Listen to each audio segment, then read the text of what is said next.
Hello and welcome to another episode of Dreaming with the Crimellgrim thing learning. Yeah. Alright, today we'll do shading. I contemplated doing this on a white background with just black because it would be a bit more clear, but then I thought about it and yeah, no need. For starters, I'm just gonna do some basic three-dimensional shapes that we can use to practice on, because the knowledge you attain is transferable to everything else anyways. Okay, we have a round, we have a square, triangles would work the same as a square. I think, yeah, these are the only two, really the only two shapes you need to learn shading. Okay. So, I'm gonna demonstrate if the light is coming from here, right? Then, this part would be, wait, actually, no, straight down. So this would be the side that's light, and then this would be the side that's dark. And if this was on a flat plane, then the dark would also be here.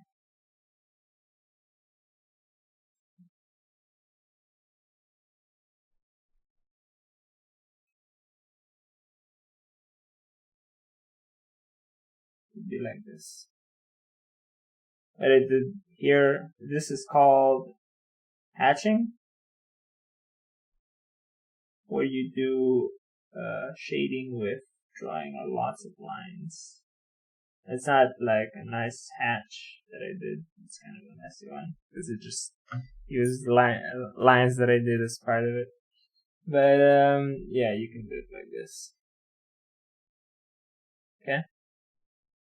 Now the light part, since we're using white on blue, it's not really possible to do. I'm just showing you that this is the light part. This is the shiny, and then this is the dark. Okay, on this kind of thing, I'll say that the light is coming from this direction. So this would be a bit dark.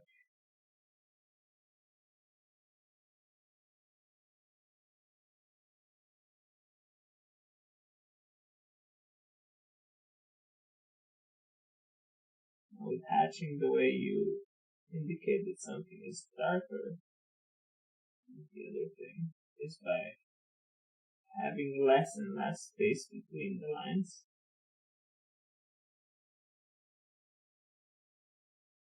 The more full the area you're shading is with lines, the more shaded it's supposed to look. I'll illustrate that in a moment. I'm going to switch to being black. So this will be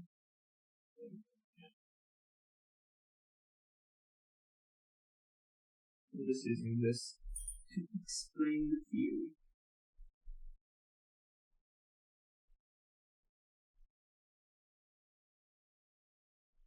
If the light was below the thing and there was no light source above, and I was just hitting it smack into this, then this whole cube would be lit up. This side would be super dark, and then the top side would be a little bit brighter. Now, and I'm saying this if it's like true for like the whole height. Like not that this specific point is where one light is shining, right? I'm saying like all these, if it's coming from this direction, right?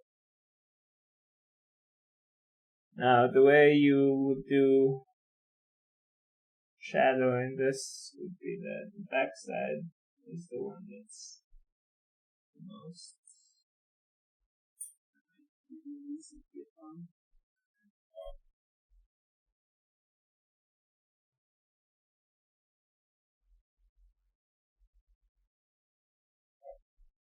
the back part would be even more faded.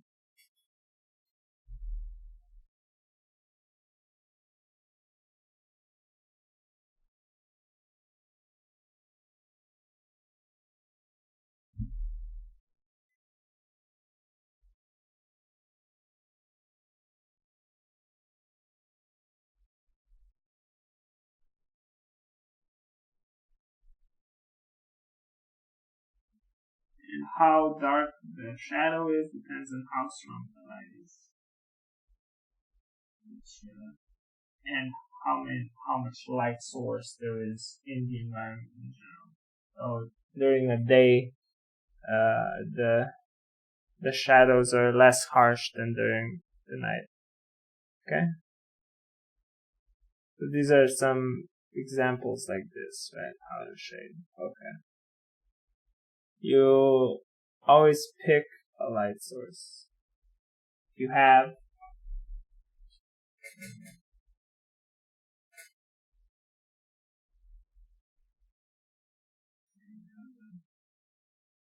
top view triangle.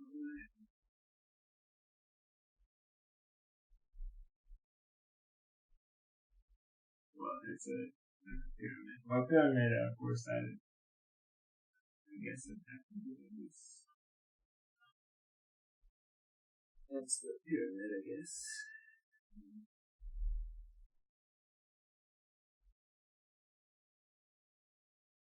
Okay. Now, if the light source is coming straight down like this onto this, I'll illustrate it that way. Then the bottom part is shaded. Or you can just do it where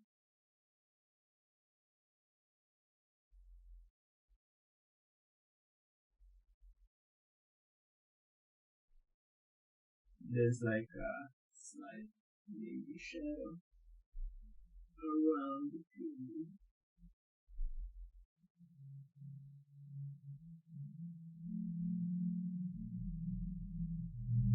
Because if the light source is directly above it, then it's not really gonna bend the direction specifically.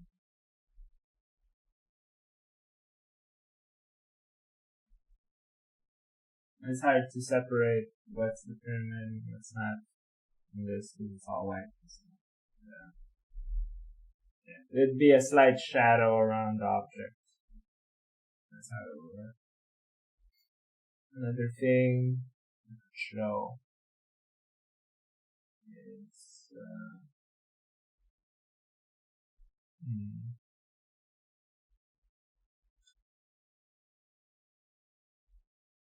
if you have water, you put an object into the water.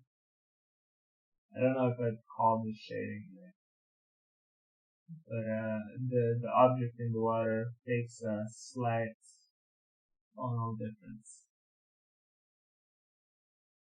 because water is slightly reflective, right? So it's slightly darker and slightly the tone of whatever the color of the water is. But that's obviously self-apparent. Keep those things in mind when you're drawing water, not to use the exact same colors and shading on objects that are in the water. You want them to be darker and slightly different color tone. Right. This is the point where I'm gonna start using black color.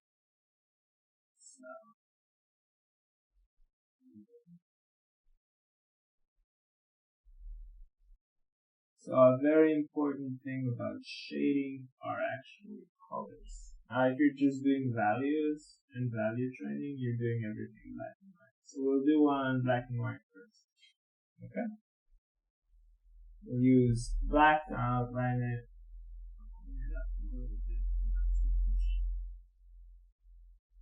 And then we'll use the standard for like value training is usually gray, right? People usually do it in gray, usually in like a lighter gray. Then I just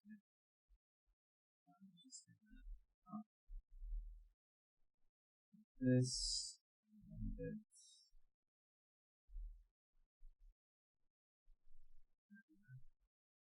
Okay. Now, if you're using a program, pay attention to what I'm doing. Right? I have a color layer here. I'm gonna make a new layer. I'm gonna click this. Click layer below. What this does is that if I want to draw on this color that I did, it'll only draw on the color. That's what clipping layers do. In other programs, it's called create a mask or a masking layer.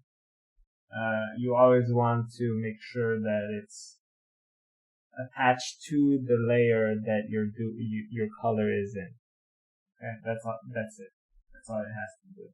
You can do it without this, but I just find it convenient. We won't use black. We'll use a darker gray. Okay. So I usually, when you have a color, you can color pick it. Then slide it down a bit, and then you should have. Let's use the first example of the circle I did. Let's say it's on a flat plane. Okay. The light is coming from this side. This is on a flat plane. And we'll cell shade it first. That's an easier way to shade. And then I'll also show you how to do a soft shade.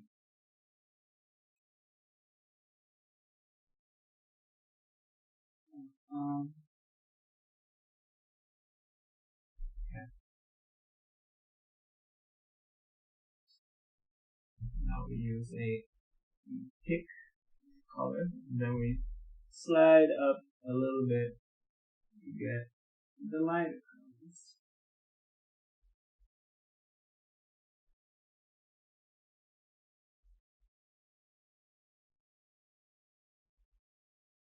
Yeah.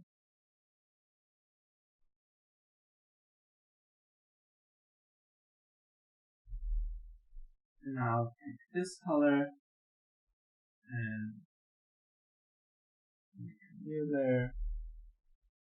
Slide it even further down. Use the medical color.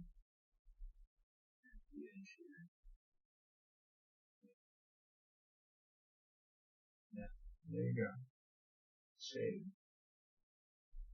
Now, the shades we used are a bit strong, so what I'm gonna do is lower this.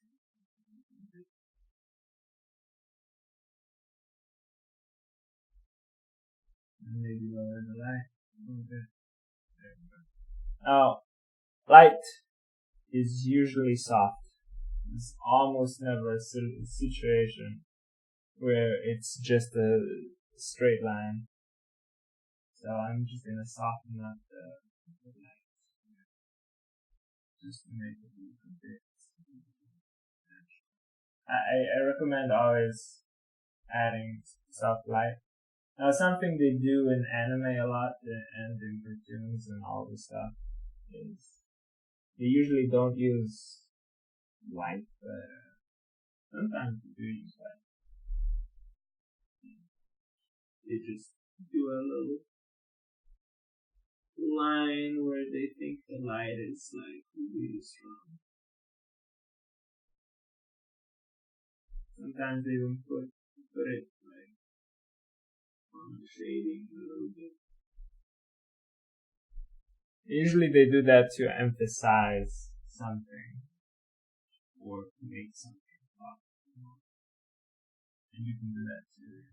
You should use any cheat code you see, any studio or animation place use. If you see something done in anime that you think looks good, it's usually because it's like a fast way to make something.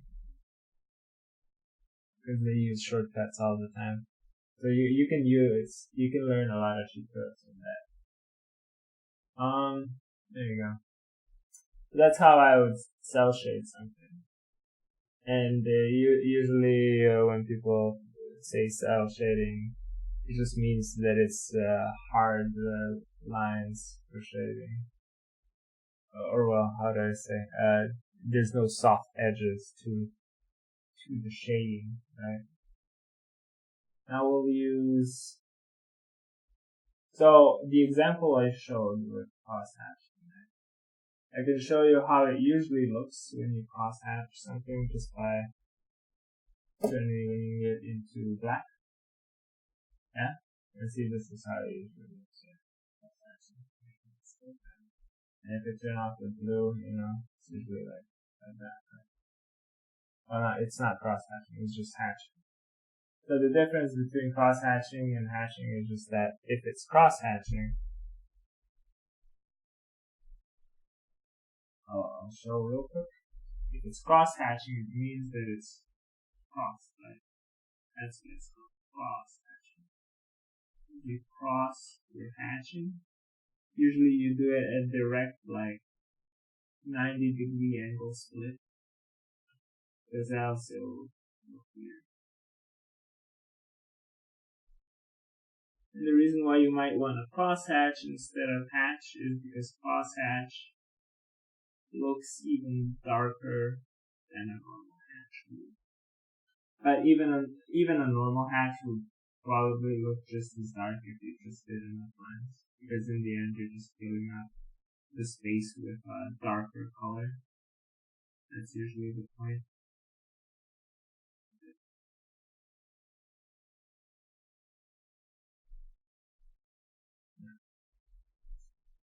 Up a bit. Okay. And that back down. And see? It looks super dark, right? That's hatch.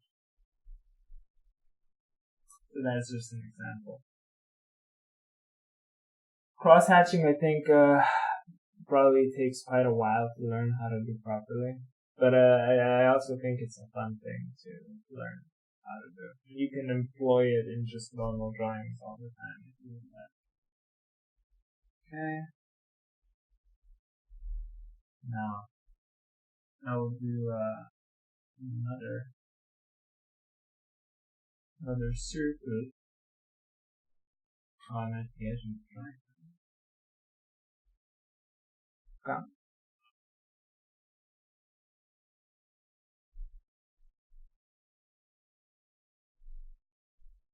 And that's a pretty clean circle right there. Okay. Let's use color this time. Okay. We'll use the color.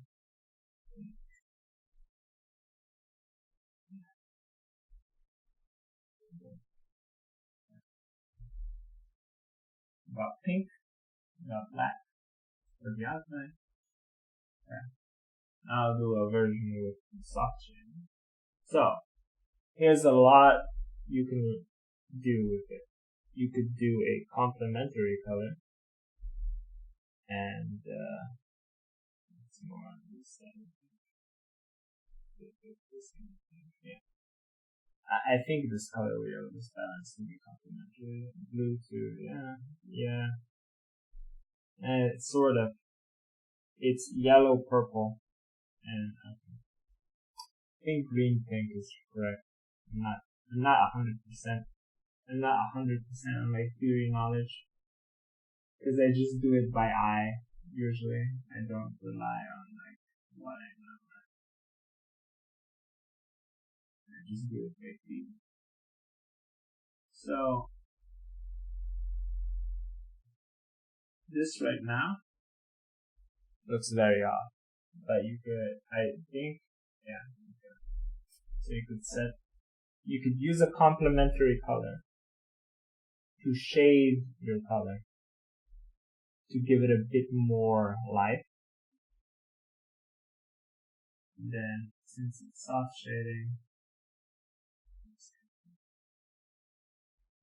blur it.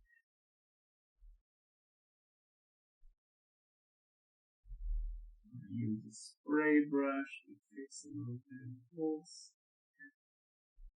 Now it looks a bit desaturated and demuddled, and that's why we're gonna lower the strength and make it transparent.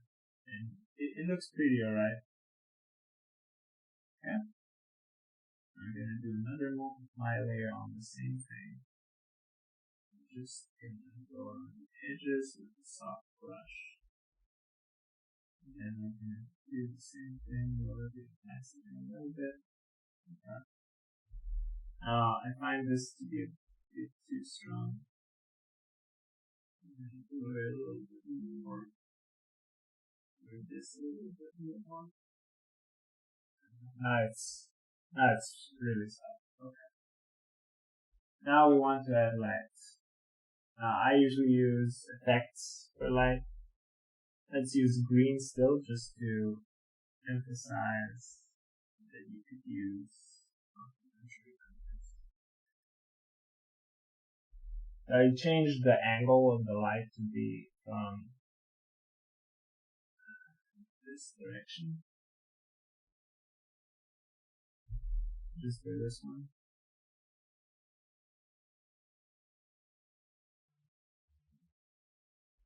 Now add glow makes things super bright. So obviously I'm gonna load the opacity. Usually I have it around 15%. Yeah, there you go. Here's an example of a soft shaded sphere, right? You can use whichever you prefer, right, for any drawing.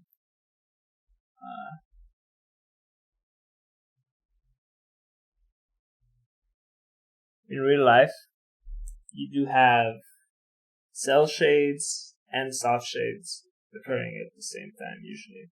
And it all depends mostly on how strong the lighting is. The darker everything is, the more soft light there is and the less hard light there is. So if it's like, if the sun is setting, then usually there's a lot of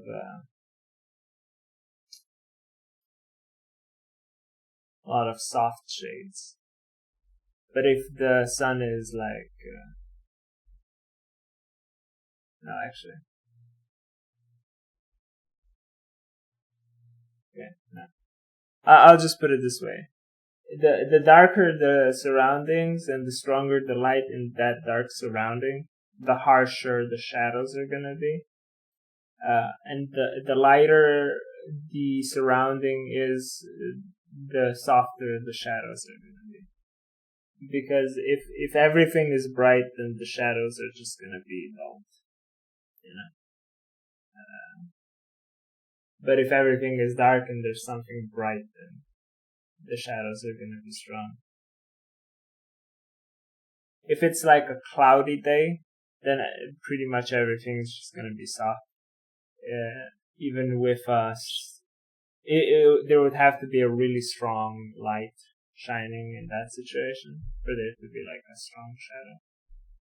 But yeah, whenever something is obstructing a strong light, it'll make a really dark shadow and really sharp one too.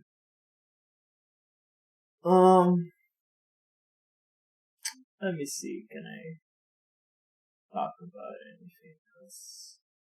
Is there any shading style I forgot about? Let's see.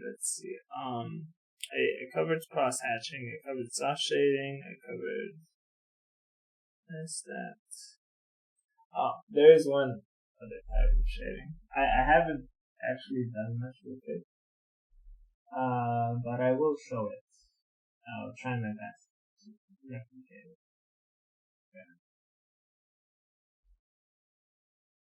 I'll do white sphere for this one. It's another one of those black and white things. Why am I doing spheres, you might ask? It's because it's the easiest way to indicate how lighting works. Because if you know how to place lights on a sphere, then you should know how to place lights on a cylinder, because it's technically a sphere, right? I mean, it's like this, right? If light hits here, then this part is dark and this part is light. Yeah. And similarly, if the cylinder is positioned like this, if the light hits here, then this is light, this is dark, right? And why am I talking about cylinders, right? Is because, like, when you're drawing an arm, it's basically a cylinder, right? So if you have light coming from here, then basically this part is light and this part is light, and then this is just dark. That's why. Okay? So if you know how to shade a sphere, if you know how to shade a cube and a sphere, then you know how to do basically any body part, right? Like, I could do another example. See, like, if you have a leg like this, right?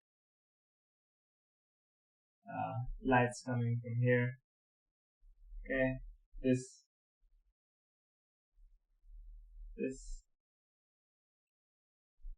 and most of the foot would be dark.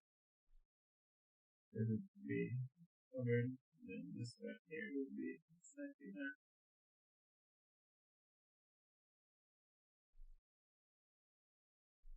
Okay.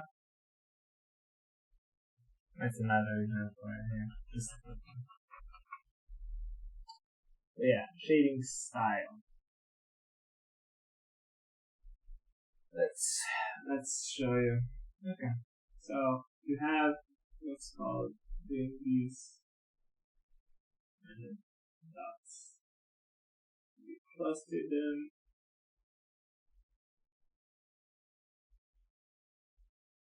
You try to make them as same size as possible.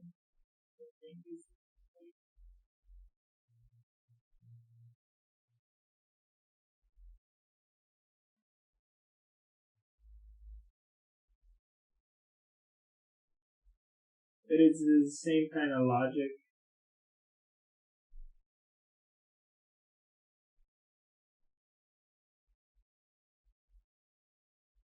As with hashing, is that if you have a lot of just black in area, eventually it will just look like shading.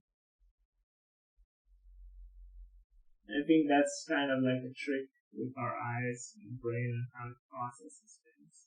Which is kind of interesting, to be honest. I think we see a lot of cluttered, dark stuff, we just perceive it as shading. It's kind of interesting.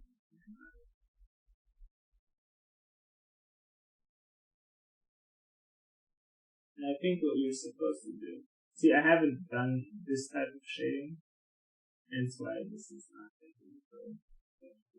Because I don't really understand the basics.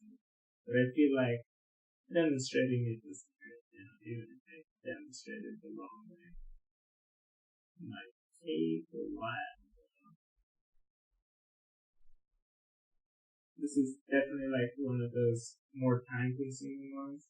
Cross-hatching is kind of fun because it doesn't take long to do, but this one definitely takes long. Because you just have to do a billion dots for it to look like anything. And it's easier to do, I think, on paper than it is in digital, because in digital, when I do a dot, my nib might move a bit forward and it will do like a slight line rather than a dot. that won't look right in this kind of typing. I think you're supposed to flutter them so tight together at the start. It's almost completely that.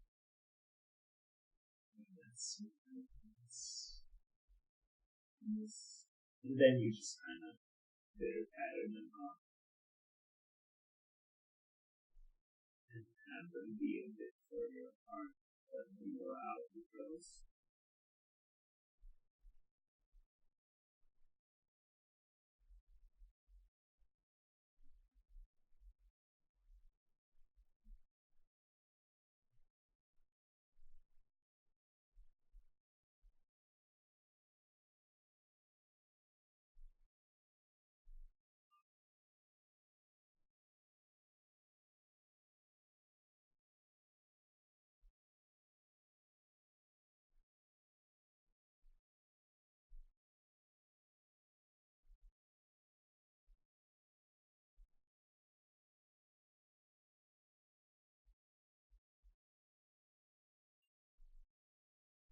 Sort of like this, I guess. I don't, like I said, I don't really use this kind of shading style, but I think this is a way to shade, right? I don't see it often either. Like, I don't see many artists go for this kind of shading style. It doesn't really look right on blue, so I'm just gonna do a little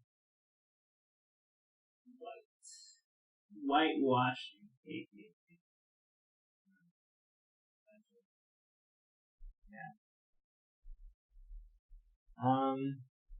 Yeah. So this is also a shading style. I don't know, not many people, I think, see this kind of shading style with the dots.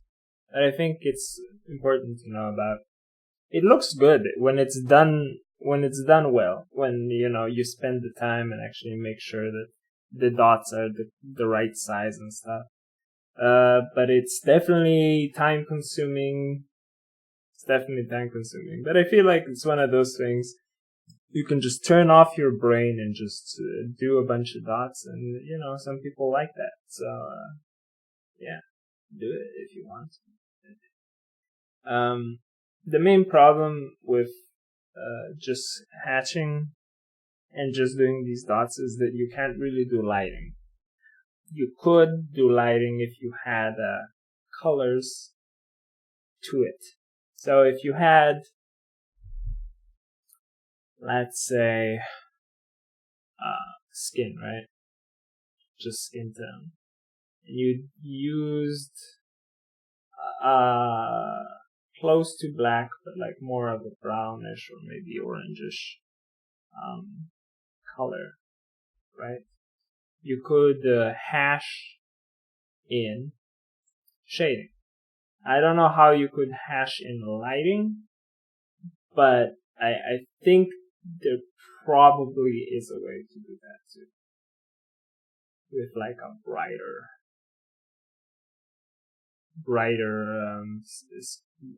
than skin tone color. It might be possible. I haven't tried it personally. I wouldn't know. I would personally use hashing only for shading. But I'm sure it's possible. I'm sure you could hash in a way where it adds light. So yeah, this is the episode on shading. It's very brief because there's not really much to discuss. It's just there's a few shading styles you can use. The general gist of it is you pick a light source, then the opposite side of that light source is where your shading is. That's it. The only other time there's an exception to this is if you have two objects and one is in front of the light but not covering the entire light, in which case you do shading opposite of the light and the object behind the second object, right? so you indicate the shape of the object in front of the light on the object behind. Okay, you know what? I'm starting not to understand myself right now, so I'm just gonna indicate. Here's a wall, and here's the thing in front of the wall, and the light is coming from here. Let's say this direction. So you have to indicate there's a shape here. Okay, that's what I mean. That's all I'm talking about. Right here, right? Okay. So yeah, those are like the only extra steps, right? So if you have a character and they're holding something and the light isn't coming directly above them, then just keep in mind that when a character is moving their arms around, those arms can produce shadow. So if your light source is not above them, then the shadow is probably going to be somewhere on their body. Like if the light source is directly in front of them, make sure that whenever there's arms in front of the character, that the light source is representing the arms as well on the body. Don't skip that one because it won't look right. Well, it might. People might not notice it, but it's better if you just do it correctly, right? Yeah, I think that's it. If you have any questions, if I left anything out, feel free to comment. Yeah, see you in the next video. Bye.